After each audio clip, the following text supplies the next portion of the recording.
Hello everyone and happy Friday. Thanks so much for joining me again for another evening beat to get your top local headlines. I hope everybody has had a great week. We certainly have had a busy one here at KTTC, so let's go ahead and get right into our top stories. Our first story tonight is one that is definitely being talked about widely in our community as well as online. The woman accused of using a racial slur against a boy at a Rochester park, captured in a now viral video, appears to identify herself publicly in a sizable crowdfunding effort.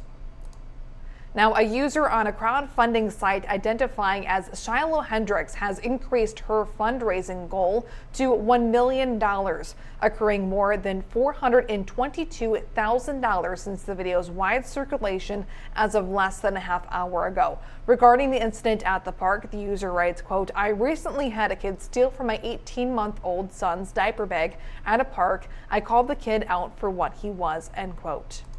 Now, yesterday we reported that Rochester police are actively looking into the viral video showing a woman holding a small child, making racist slurs in reference to another child at the playground who she claims had taken something that belonged to her child. The person recording the video alludes to the child as being targeted as having special needs. Now, the Rochester branch of the NAACP has launched its own crowdfunding campaign with multiple goals, including legal support and social justice efforts in support of the child and family, as well as anti-racism work in Rochester. That fundraiser has earned more than $140,000 as of less than a half hour ago as well.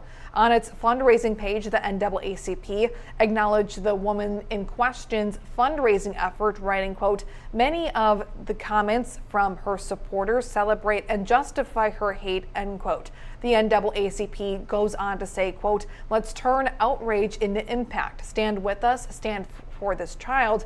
Justice must be served," end quote. Now, our writer Blair is currently working on a story. We will hear from the person who was behind taking the video. Now, we have also made efforts to reach out to the woman that is pictured in that video as well. On to our next story out of Iowa, out of Mason City. Mason City Mayor Bill Schickel announced earlier today that he will not seek re-election. Schickel, who is currently in his 5th term, is the longest-serving mayor in Mason City history.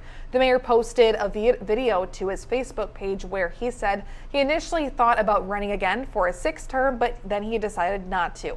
This was the best time for, quote, "a transition," end quote. Schickel's current term ends on December 31st. Along with his time as Mason City mayor, Schickel also served 3 terms in the Iowa House of Representatives.